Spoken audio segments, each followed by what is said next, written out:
Hello, everybody. So I'm Kenda Macdonald. I am the CEO of Automation Ninjas. And I'm quite excited to be here today, of course. It's always exciting talking.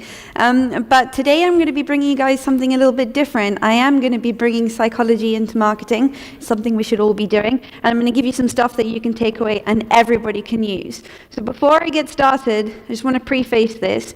Doesn't matter whether you're in esports, it doesn't matter whether you're a big company or whether you're a small company, it doesn't matter what your industry is, hopefully every single one of your customers has a brain. And if your customers have got a brain, then effectively this is important to them. So I hope you're listening. Okay, to give you a little bit of background, normally people put up a slide that gives you like quite a lot of information about their experience and stuff. I like to kind of take the piss a little bit when I do this. So effectively, to give you a little bit of information about who I am, originally I did study dead people. So my background is in forensic psychology. It's not actually in marketing traditionally, and I use that to kind of bring it into how people work and how we can kind of dissect exactly what people do and bring that into our marketing experience. I do like cats a lot, so definitely when we're talking about social media and the pictures of the cats, I was like, yeah, I'm a cat lady, that's me. My computer is my safe space, so whenever I see the fellow nerds in the room, I'm like, hi, I'm a computer person too. Yeah, I have a problem with learning. I've actually had to delete loads of things off of my phone, apps that give you information, because I will spend hours in them, and then I never talk to my husband, which is not a great place to be when you're in a relationship. Zombie movies are the best movies. There are no other better movies than zombie movies. If you like romantic comedies, I'm sorry. Zombie movies are definitely the best ones. And then Judge Dredd is my hero. So if anybody here actually likes comics, then Judge Dredd is just the shizness and nobody else can beat him. I hate mornings. Fundamentally, they are the worst thing ever, but luckily heavy metal gets me out of bed in the mornings and makes it possible for me to actually talk to people, which is great. And tea makes it possible for me to somewhat enjoy talking to people as well. So if it weren't for caffeine, I wouldn't actually be here, that's for sure. I am South African, I'm from Cape Town, hence the slightly strange, dodgy accent. And apparently I'm quite aggressive. I'm not entirely sure that that's true. My husband certainly thinks so, but he's British, and British people are very non-aggressive. I think all South Africans are slightly aggressive. Bringing it back into what we're actually doing here today, I am totally obsessed with behavioral experience design and automated experience design. Anything to do with behavioral science, I am there, because that is the way we are going for the future. It doesn't matter how you automate something, if it doesn't take behavior into consideration, we ain't going to use it. Alexa wouldn't be here if it didn't take into consideration that it needs to be easy. So behavior is in everything that we do, and we need to be on top of that as businesses going into the future. I do work predominantly with a piece of software called Infusionsoft, and I'm a bit of a geek when it comes to it, so that's the software I use, although I've been talking to a couple of other people about some other softwares that I've got my eye on now. So I am an expert in this. If you have the definition of expert, it's 10,000 hours. I've actually worked this out. I have a spreadsheet that I keep running because I'm that much of a freak, and not taking into consideration replying to emails and just talking to clients. I've literally spent 16,500 hours working specifically with behavioral automation.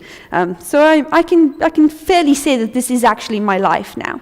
So, and Highland cows are the best. If you guys have any photographs on your phones of Highland cows or any kinds of cows, just tweet them to me, because you'll make me very happy, and maybe tomorrow morning when I have to get up, I'll actually have a reason to get out of bed.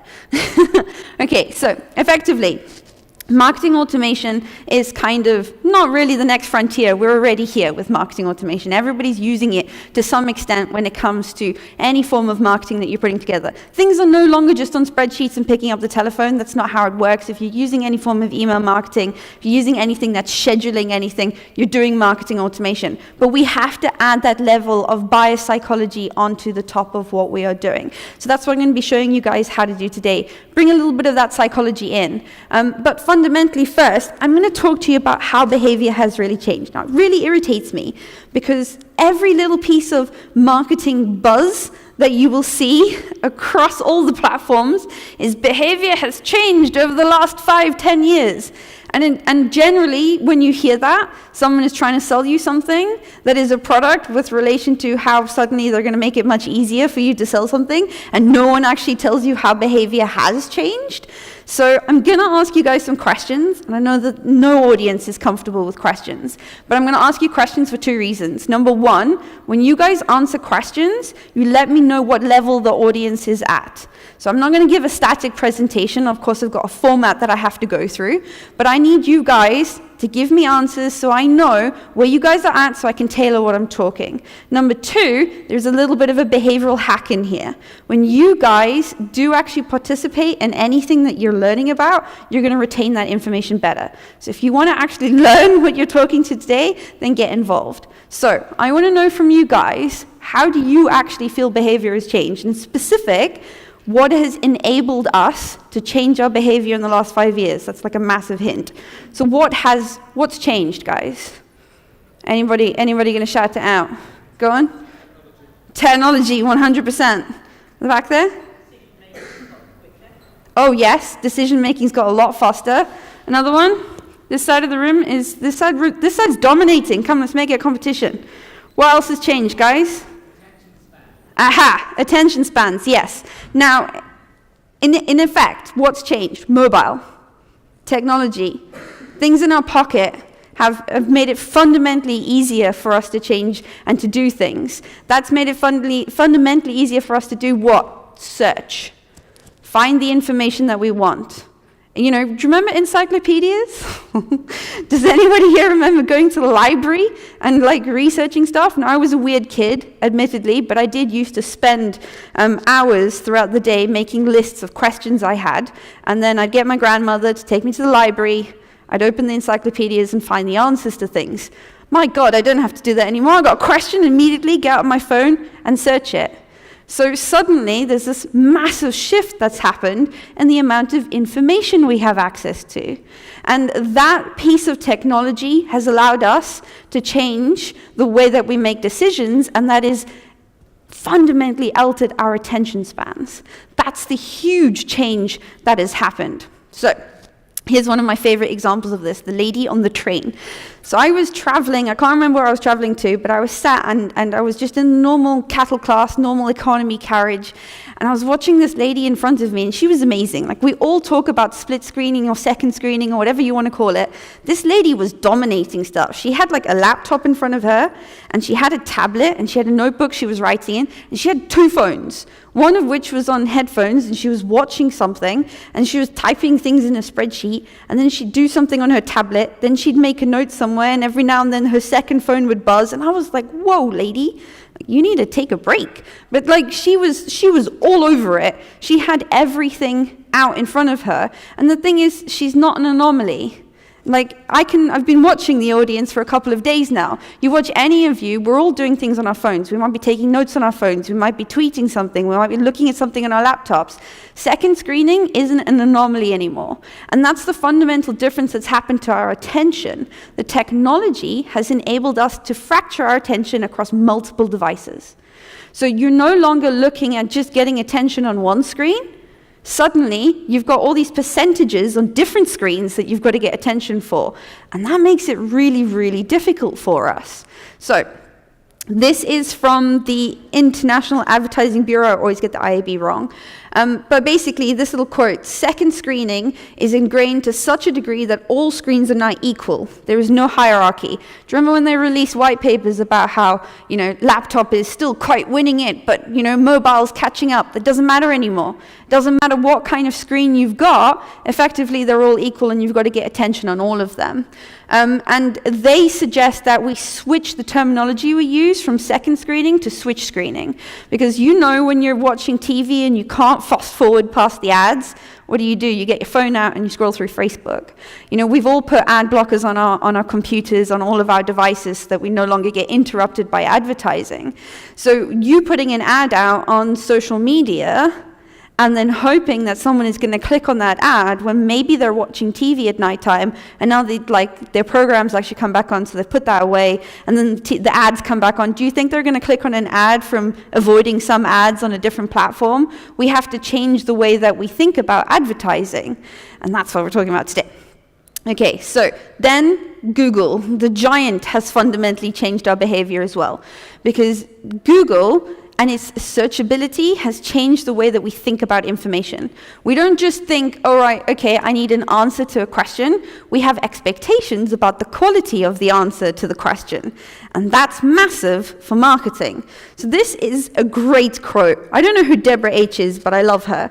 So she says that she uses a search engine very often to guide, advise, or inform any personal decisions, big or small, and she uses search this way to find the most accurate information quickly. But it's this next bit that is really important to everyone. When I search, I expect results to be personalized and or relevant to me. And so it's not just that people are searching and we have the capability to have information in our hands at any point in time. It's also that it needs to be relevant and it needs to be personal. And when I first saw this quote, I was like, yeah, Deborah's definitely an entitled millennial, right? No, Deborah's 51. Okay, so this is across the spectrum. Doesn't matter how old you are or what demographic you're looking at, people want personalized stuff and they want it quickly, and then they're not going to pay attention to it for very long. And that kind of leaves you in a bit of a problem as a marketer. So, add to that 70% of the buying process is generally completed before people get in contact with you. So it's not like someone's walking into a car dealership and going, I need to buy a car and I don't know where I'm going. We walk into a car dealership now and we're like, I need to buy this car. I know that I can get it for this price. These are the things I want done on the inside of it, and I'm not going to go below this price. All the power is now with us, and all the salesperson's literally got to do is get the papers out so we can sign it. It's fundamentally changed the way that we kind of go about doing things. So making sure you're providing the right information in the tiny little slivers of attention that you've got suddenly becomes paramount. So that brings us to Google's zero moment of truth. So originally, when someone was making a purchase decision, P&G came up with this amazing thing called the first moment of truth and the second moment of truth. So the first moment of truth being when someone walks into a shop, sees something on a shelf, picks it up and goes, I'm going to buy this. Right? So I'm going to buy this watch, I'm going to buy this can of soup, whatever it may be. That initial contact with the product is the first moment of truth. Whether or not they buy it is irrelevant, but that's the moment of truth when they see the tangible product. The second moment of truth being when they've bought it and they get home and they actually utilize it. And those two moments of truth give us the experience of the product and how we feel this product is actually going to, are we happy about it? Is it a negative thing? What's the instance? Zero, like Google then went, no, actually there's a zero before the one, and we actually have the zero moment of truth. And the zero moment of truth is the point at which your customers decide they're going to buy something. So for our luxury yacht maker in the corner over there, effectively your zero moment of truth is the point at which someone goes, I need a yacht. Whatever that desire is, I need to buy a can of soup. That's the zero moment of truth. That's a massive research point. Because at that point, we either go to our friends and we have a chat, all of our other yacht friends. I don't have yacht friends, but all of our other yacht friends, we go and have a chat with them and we say to them, right, okay, give me all your information on the best types of yachts. What should I be looking at? These are always the people that are going to give us, they're going to hold the most amount of our perception of what is good and what is bad is always going to be our friend group. Then we're going to turn to good old Google and we're going to start researching. And that is a massive point. So controlling that becomes paramount, because if you can get attention in the zero moment of truth, you can get attention when they are first researching for something, you'll be able to keep that attention. And that's what we want to do. That's your new battleground, is actually getting attention and then keeping it. So this is the difference between a Mac and a PC, by the way. I have a PC. I'm part of the PC master race. I don't know what's happened there. It's Aaron's fault. I'm just going to blame Aaron.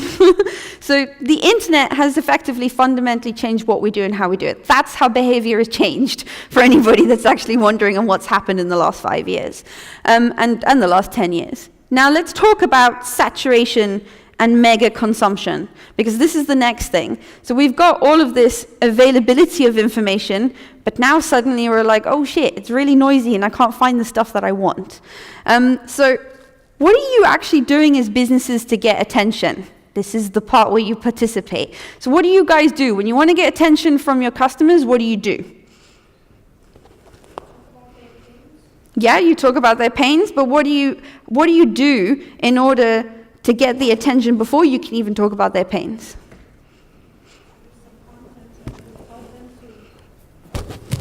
produce some content that would tell them some relevant information about how they can overcome those pains or... Perfect. Yeah, so you're producing content. Yeah. And how do you distribute that content? We use LinkedIn, we use the ads features of LinkedIn, we use Google Ads, we use emailing. Fabulous.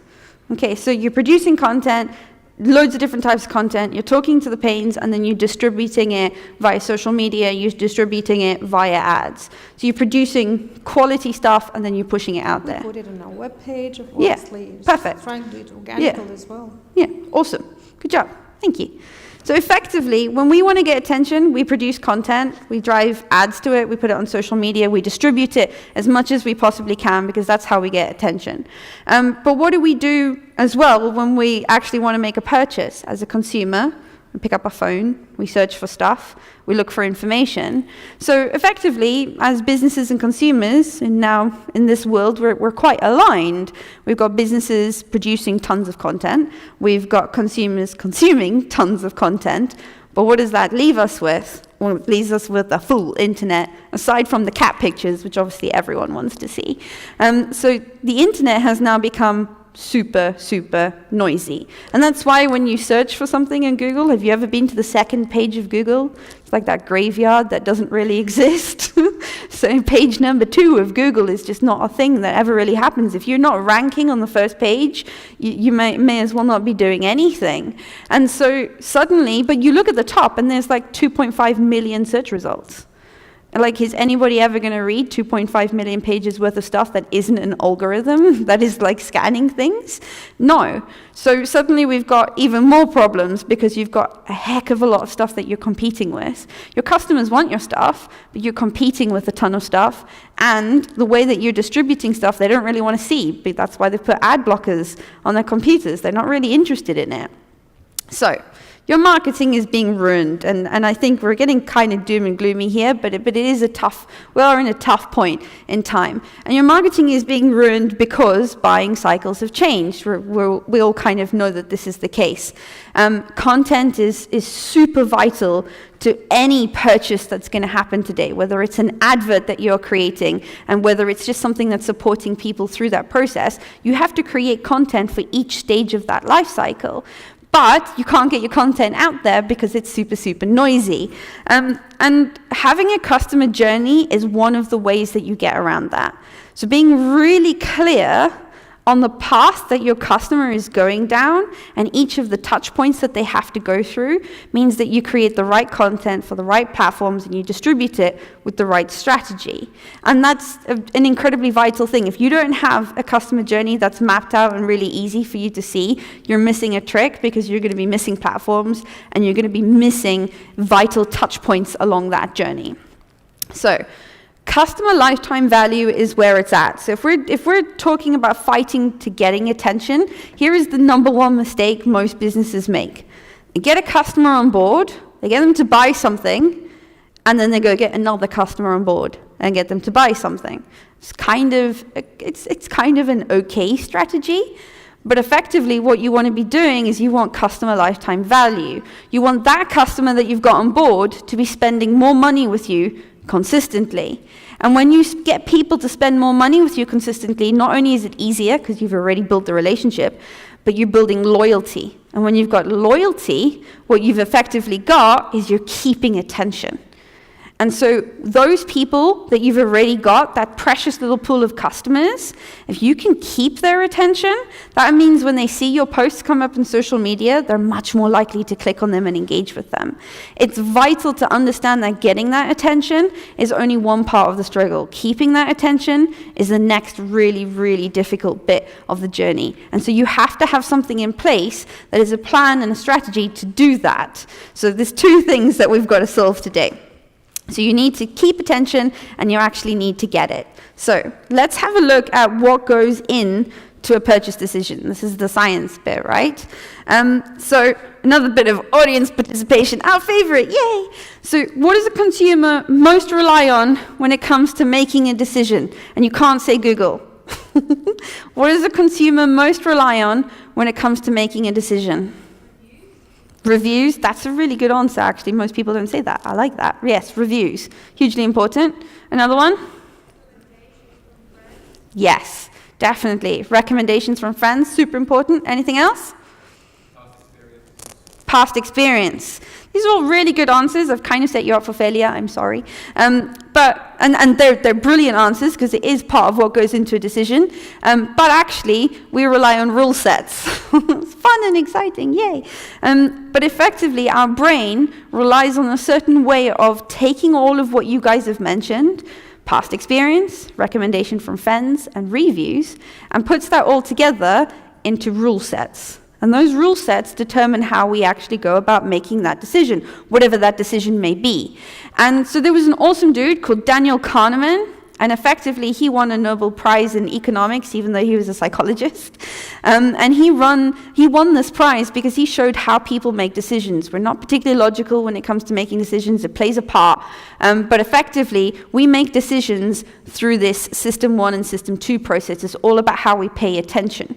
So to understand how to get attention, and how to affect decision making, you need to understand how we make those decisions and how we actually pay attention to things in the first place. He very inventively came up with something called System 1 and System 2 because there are two ways of our brain thinking about things. So Story Dude yesterday gave us a bit of insight into this. But effectively, we have these two systems and they help us make decisions, and we spend a lot of our time in System 1 and hardly any of our time in System 2. And the difference between the two systems is that System 1 is super fast, it's quick, makes decisions like this. You don't even notice it happening half of the time. System 2 is like really slow and methodical, and because of this, System 1 is our automatic system. System 1 is what you use when you're quite used to driving, and you're driving down the motorway, and you're thinking about other things. You're not actively thinking about your driving, but you're still paying attention to what's going on. That's System 1 kicking in. System 1 is what gets you out of bed in the mornings and gets you out of the house, particularly if you're me and you don't like the mornings. Whereas System 2 is like super manual. It's very labor intensive. You'd use System 2 when you're first learning how to drive, and that whole process of learning how to drive is super intensive, and you think to yourself, I'm never going to be able to do this. And then now you're heading down the motorway, flying along, screaming and shouting at people, doing silly things in the car, right? So effectively, those two systems are very different in the way that they function. And so we can call System 1 our autopilot because of this. And most of the day, you'll coast along in autopilot. 95% of your day, you're going to be in autopilot. And we like to think of ourselves as these super cognitive beings that think a lot and that are like super intelligent. We've got these big brains and we do all of this stuff. We're not. We're really not. We coast along in autopilot and use rules to make 95% of our day's decisions, which is kind of scary when you think about it. And System 2 is like the pilot. The pilot just sits there and pushes buttons every now and then. It doesn't really do too much, except land the plane, which is kind of important. So System 1 can only do so much because of various different things, but System 1 takes in 11 million bits of information a second. That's a huge amount of information, especially when you compare it to our cognitive, the part that we like to think controls all of us, which is System 2, it only takes in 40. That's like a tiny amount of information compared to System 1. And System 1 can only do this because it relies on rule sets. It creates rules and then it actions those rules without discrimination. Okay, it just does it, and it just does it all the time. That's bad for your marketing, like super bad for your marketing, because what you want when someone sees your ads is you want them to be in System 2, which is the intensive, effortful part of the brain that actually makes intelligent decisions and doesn't just rely on a rule set that's already in place. So I like to explain the difference between these two. I hope you guys have seen the movie. I think everybody's probably heard of the Minions by now. And System 1 is the Minions, right? These are the little guys that run around. They have their orders from the man above, which is Gru, and they've got to go do stuff. And they just do their rules and they do what they need to do, but they get stuff wrong. And it's quite comical sometimes when they get it wrong, but boy, do they get shit wrong. And the thing that you can really rely on is that System 1 will make mistakes. This is awful for your marketing. Here's how this is how this works, right? Let's say your person has Googled something. You want to control the zero moment of truth. You're like, yeah, I'm going to control this first part of the journey. I'm going to create loads of useful content that comes up in the search results. I'm going to answer their pains. I'm going to nail this. And you think, I can't get to the first page of Google, but what I can do is I can pay for advertising to make sure that I come up at the top of some of the results. So I'm going to, be intelligent with my search spend, and I'm going to go for a long tail keyword. So that's someone that is really, a little bit further along the journey, and I'm going to put this ad out there, and I'm going to get this person's attention. Except for the fact that maybe this person's a bit stressed and a bit tired and relying a bit too heavily on System 1, and because we know that when we click on ads, someone wants something from us, System 1's going, don't click on that, and it never passes the information up to System 2. So System 2 never gets to see your ad because it's been filtered out. We cannot pay attention to 100% of everything we see. We can't. It's not physically possible for our brains to do it. So what happens is System 1 filters out the stuff that it doesn't think are relevant. And even though your stuff may be super relevant, it ends up in the junk. And that just sucks for everybody because they've lost out on cool content, but you've lost out on a potential customer. So that kind of makes things really, really difficult. So what you want to do is you want to focus on System 2 in the moment that it's paying attention, which makes things a little bit hard.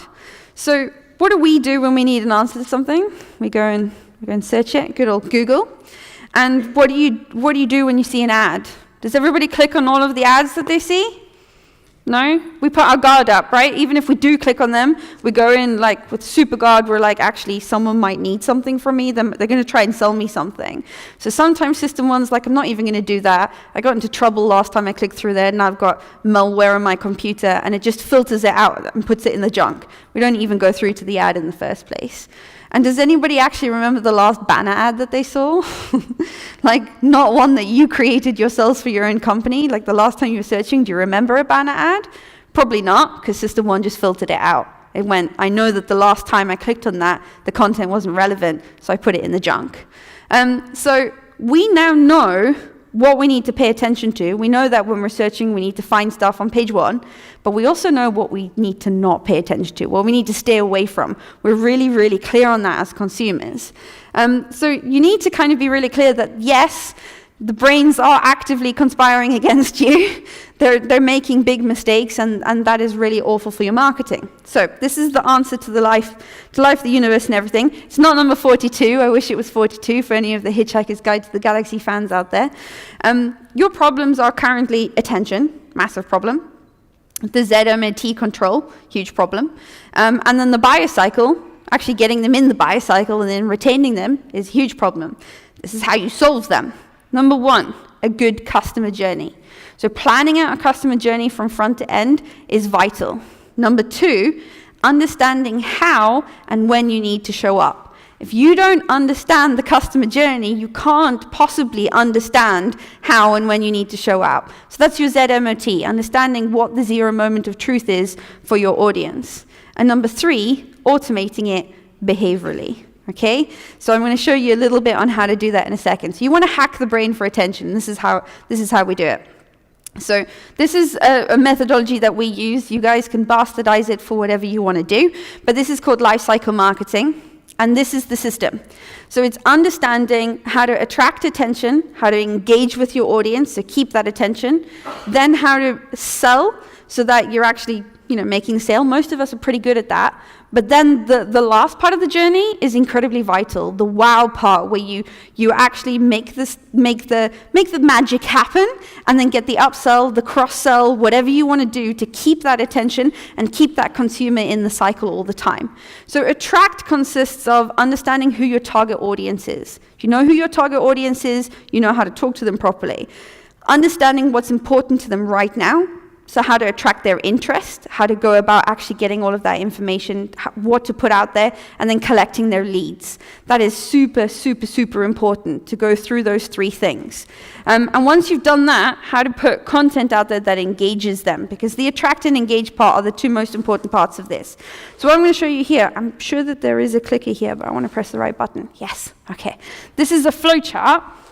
And there's 2 levels that you want to go down to when you're using lifecycle marketing. And by the way, just outside the doors there is our booth. I've literally got pamphlets on lifecycle marketing that you guys can take away and utilize. It's not a sale, you can just have them. So up here, you want to kind of take lifecycle marketing and utilize it in two ways. One, down on the campaign level, so onto the individual level of the thing that you're trying to promote right now, and then massively across the customer journey as well. So I'm going to show you how that both works.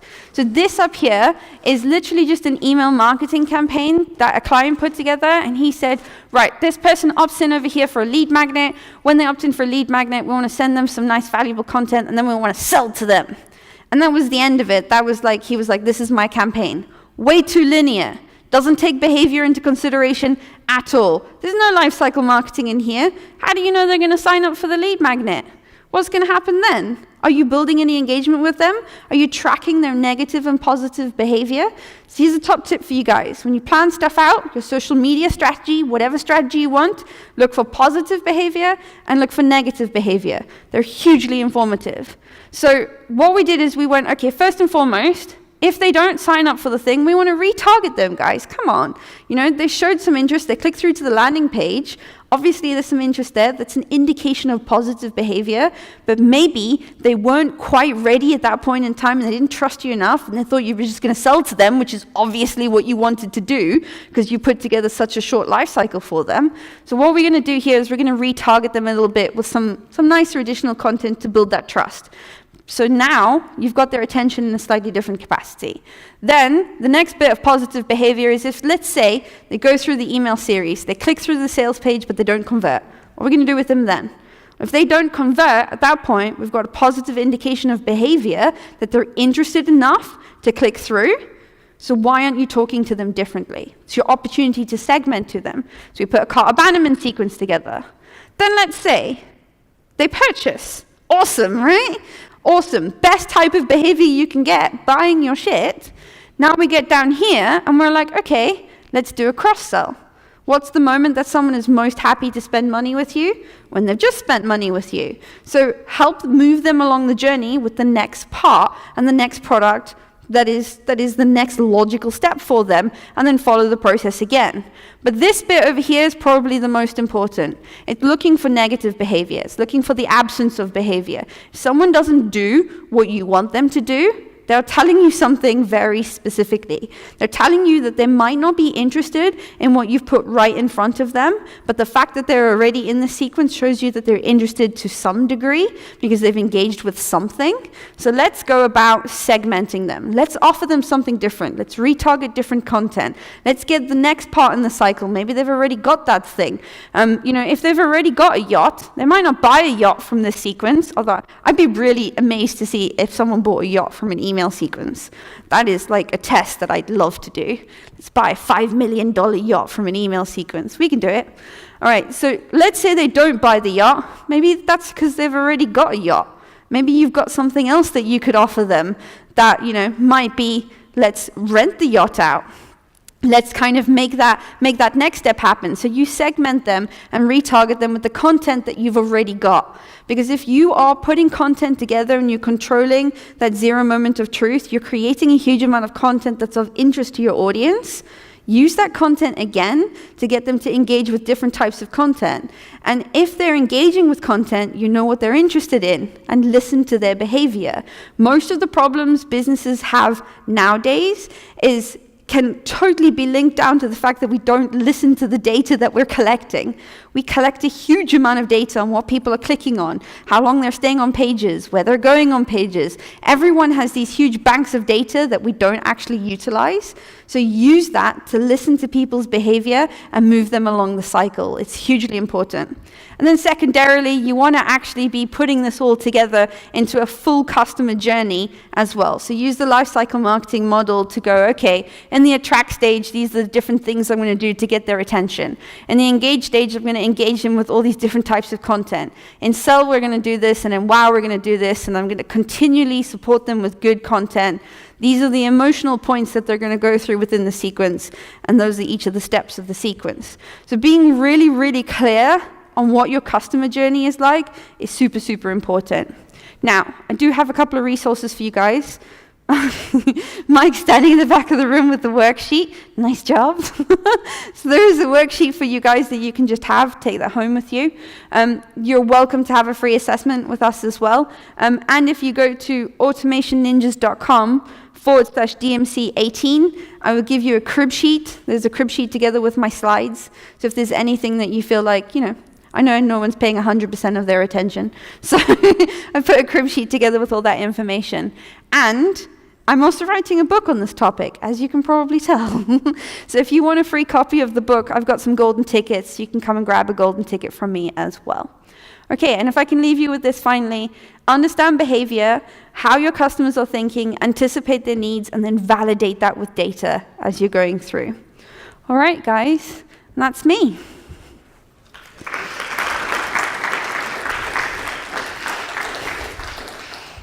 Time for one question. One question. Go on, you got one question you can ask. Go on. Yes. Do you ever give up? Do I ever give up? No. Never give up, never surrender. In that sequence you're talking about, so let's say you get all these negative responses. I don't want your brochure, I don't want a call, I don't want anything. At some point you just say, well, screw it, we're done with you. Well, or do you put them on another journey?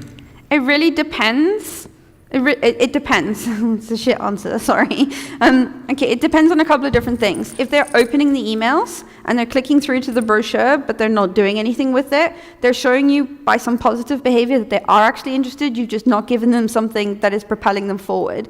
And at that point in time, I'd probably say they're not ready to make a decision on something, so you're going to give them some good content that gets them to that point. It's your responsibility as a business owner now to get them from being a prospect to being a qualified prospect, and you do that with content.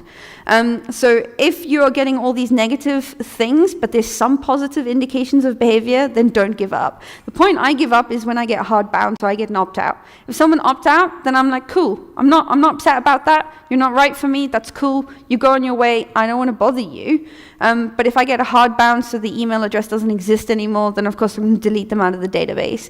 But if there's positive indications of behavior, then I won't give up because I can nurture them to the point that they will be ready for that. Okay. Once again, let's give Kenda a round of applause for the insightful sharing.